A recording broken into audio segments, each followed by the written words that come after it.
بسم اللہ الرحمن الرحیم۔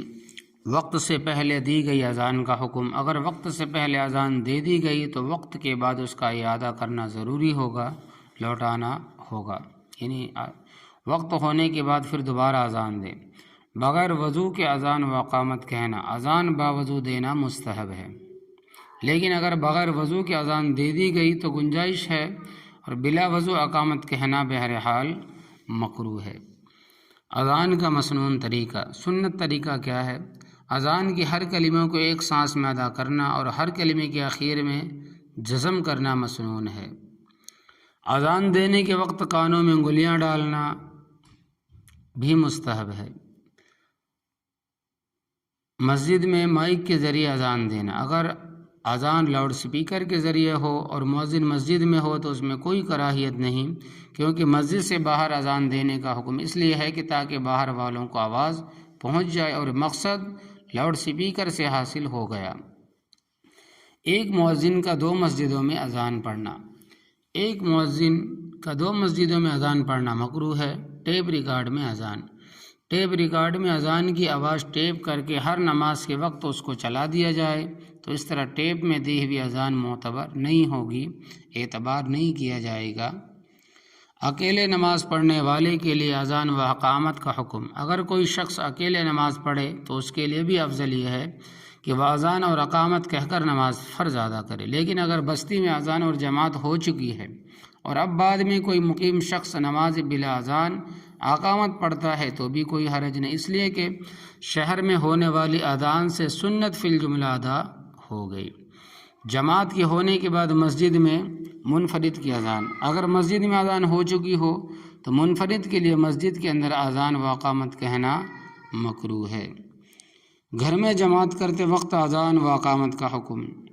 اگر محلے کی مساجد میں اذانیں ہو چکی ہے اور کوئی شخص اپنے گھر میں تنہا یا جماعت کے ساتھ وقتیہ نماز پڑھنا چاہتا ہے تو اس کے لیے محلے کی اذان کافی ہے، الگ سے اذان دینے کی ضرورت نہیں۔ لیکن اگر قضا نماز پڑھی جا رہی ہے تو اذان و اقامت دونوں کا ترک مکروہ ہے۔ کم از کم اقامت کہہ کر نماز ادا کرنی چاہیے، قضا نماز ادا کرنی چاہیے۔ عورتوں کی نماز کے لیے اذان و اقامت مکروہ ہے۔ مدرسۃ البنات میں وغیرہ میں صرف عورتوں کی نماز کے لیے اذان و اقامت کہنا مکروہ ہے، حتیٰ کہ اگر وہ جماعت سے پڑھے تب بھی ان کے لیے اذان و اقامت کا حکم نہیں۔ سفر میں اذان کہنا۔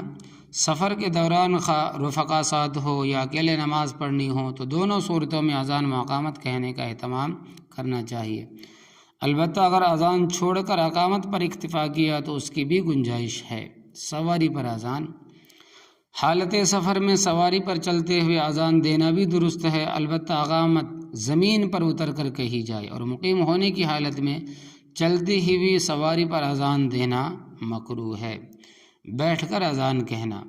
بیٹھ کر اذان کہنا مکروہ ہے اور اس کا اعادہ مستحب ہے، یعنی کہ دوبارہ لوٹا لے اس اذان کو۔ البتہ اگر کوئی منفرد اپنی نماز کے لیے اذان دے تو بیٹھ کر اذان دینے میں بھی کوئی حرج نہیں، یعنی اگر کوئی اکیلے نماز پڑھنے والا اپنی نماز کے لیے اذان دے تو بیٹھ کر اذان دینے میں بھی کوئی حرج نہیں ہے۔ اذان و اقامت کے کسی کلمے کا چھوٹ جانا۔ اگر اذان اور اقامت میں سے کوئی کلمہ چھوٹ جائے تو اگر اذان و اقامت کے بعد فوراً یاد آ جائے تو جو کلمہ چھوٹ گیا ہے وہاں سے اعادہ کر لے، لوٹا لے، اور اگر کچھ دیر کے بعد یاد آیا تو شروع سے لوٹائے، یعنی کہ دوبارہ پھر اقامت کہے اور اذان بھی کہے۔ الصلاۃ خیر من النوم چھوٹ گئے۔ اگر فجر کی اذان میں الصلاۃ خیر من النوم چھوٹ جائے مگر فوراً اذان ختم ہونے سے پہلے یاد بھی آ جائے تو اس کلمہ کو کہہ لینا چاہیے اور پھر بعد کے کلمات کو لوٹا لے۔ لیکن اگر اذان ختم کرنے کے بعد یاد آئے تو اب اذان مکمل ہو گئی، لوٹانے یا مذکورہ کلمہ کہنے کی ضرورت نہیں ہے، اذان درست ہو جائے گی۔ نابالغ بچے کی اذان۔ بالکل بے سمجھ نابالغ بچے کی اذان صحیح نہیں، اس کا لوٹانا ضروری ہے، اور سمجھدار بچے کی اذان مکروہ تنزیہی ہے۔ داڑھی کٹانے والے کی اذان و اقامت انشاءاللہ کل آئے گا۔